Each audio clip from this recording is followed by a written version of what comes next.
the co-host of Sports Talk and New Orleans Saints and LSU pre- and post-game coverage on WWL in New Orleans, Kristian Garic on the Deseret First Credit Union Hotline. Kristian, nice to have you on BYU Sports Nation. Good to be on with you guys. Thank you very much. How is everybody in New Orleans handling things with LSU competing for the national championship, but the Saints suffering another frustrating head-scratching loss and with a pass interference, no call, no less? Well, I think Saints fans, they're adjusting.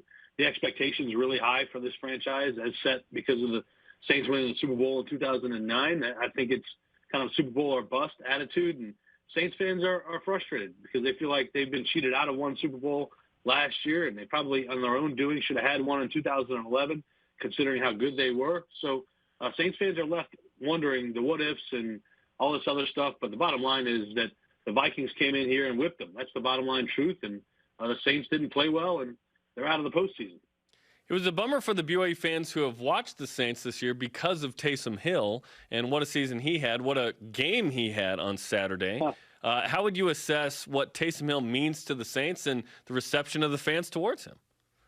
They love him. I mean, they got a T-shirt, a bootleg T-shirt circulating down here that has a picture of a Swiss Army knife and the word "Jote," Jack of all trades. Yes, inscribed on it. And they buy his jerseys. He's a football player. They love him. And look, the team loves him. You can see when he comes in on special packages and makes a play, it kind of just energizes. It did on Sunday when he was brought in to throw that 50-yard pass to Devontae Harris, and also later in the game when he ripped off a couple of big runs. I mean, he just energizes the team, and he energizes that stadium. I happen to love him as a football player. How could you not? I don't care if he plays. He'll play in this league for 10, 12, 13 years. I don't know that it's always going to be quarterback, but he'll have a role in this league for the next decade or so. Let's talk about his future, specifically with the New Orleans Saints. Taysom Hill is a restricted free agent this offseason. Is there any way New Orleans lets him go this offseason? Not a chance. Not one chance. Look, I think that there's a conversation that needs to be had is, do you even tender him or you just sign him to an extension? Because they could tender him, and if they do tender him as an RFA, I would expect him to be at the first-round compensation level, which will be about $4.6 million. The hard part is you've got Drew Brees that's scheduled to become a free agent, Teddy Bridgewater that's scheduled to become an unrestricted free agent, and Taysom Hill is going to be a restricted free agent. Now, I think Drew Brees is back with the Saints.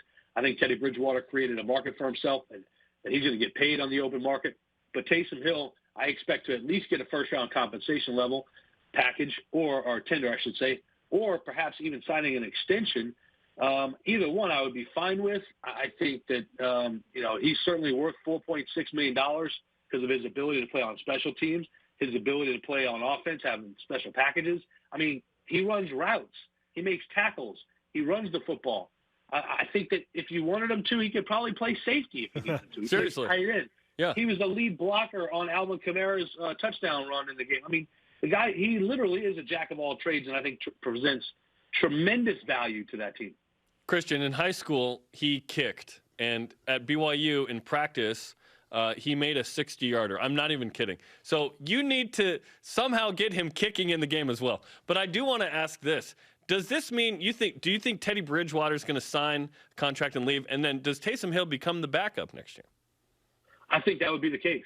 I really do. I think, look, Teddy Bridgewater will forever be loved in this city because of what he did for the 5 games that he was in for Drew Brees. And look, I think it was the right thing to play Teddy Bridgewater because Taysom Hill, let's face it, as a quarterback, still has some things to clean up, right? So I think Teddy Bridgewater is the more polished quarterback. And I think he's going to leave in free agency. He's going to have a market. The Saints aren't going to be able to compete with that along with signing Drew Brees to a contract this offseason. So I think Teddy Bridgewater is going to be off and running in free agency, and Taysom Hill will be the backup to Drew Brees next season. Now, if Taysom Hill is the backup, how would that then affect what he does for New Orleans? Because he is a jack of all trades. So would they then feel compelled to scale him back? No, I think what they would try to do is find a veteran quarterback that comes in fairly cheap, that in case Taysom Hill were the listed backup, right, and he got injured in a play, you would still have a backup. I don't think it would be they would limit him. I don't think you would want to limit him in what the impact he could have on a game. He literally, I think he was the entire offense for the Saints on Sunday when he rushed for over 50 yards, threw for over 50 yards, had a receiving day of over 50 yards. I mean, you know, he did it all. Felt like it. Yeah, he was their spark. He was. I mean, look, I don't question Sean Payton's play calling very much, but man, I shudder to think about throwing the ball in which Drew ended up fumbling that play. I wonder if Taysom Hill ultimately could have ran the ball one more time to give you a little bit more of a spark. I think that he was so hot that I wondered why they didn't just keep feeding him. Yeah, it's an interesting conversation, too, long-term, because we were discussing yesterday the future of Taysom Hill, and I mentioned I think it depends on what Drew BREES does, right? And you mentioned he's a free agent, anticipated to come back, and who knows how long he's going to play. But Taysom Hill long-term wants to be a quarterback. This has been awesome in the meantime. But how do you see this playing out in the next couple of years? Is Taysom Hill the heir apparent, whether that's a year or two or three down the road at quarterback? I don't know that I'm up here ready to say he is the heir apparent. Well, let me back up. I think he's the heir apparent, but like, in other words, when you say heir apparent, does that mean like he's the second coming?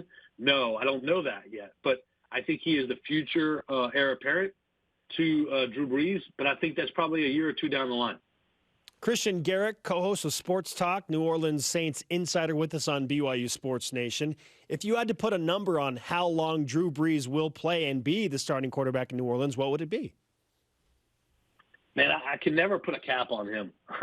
He's beaten all the odds, right? You know, if I say 2 years, he'll play for 5, right? Yeah.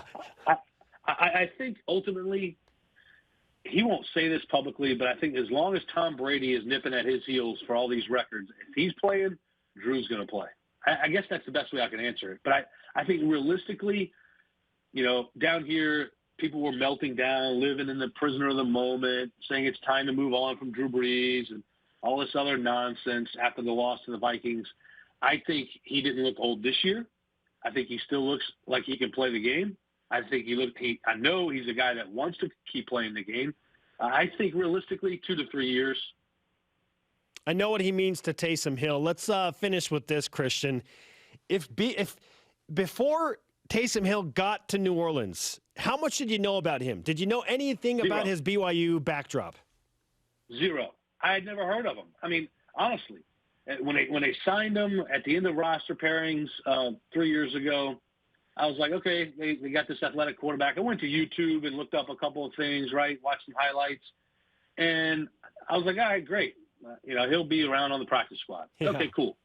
That's literally how I felt. All right, he'll be around. They'll try to develop him, and I literally said, he'll be on the practice squad for a couple of years, and then we'll see what happens after that. Nowhere in my wildest dreams or my imagination did I envision this kind of impact that he's had here in New Orleans. I'm telling you, the fan base loves the guy. They love him. Now his jersey's flying off the shelf to boot. Hey, Kristian, great stuff, man. We appreciate the time and hope you enjoy the LSU coverage as they compete in the national championship. That's it's like Princess Leia when she says, "Help me, Obi-Wan Kenobi. You're my only hope." Well, That's what LSU is. They're our only hope right now. Yes, in New Orleans. That's going to be amazing. Joe Burrow is the only hope for the Cincinnati Bengals, if we're being honest.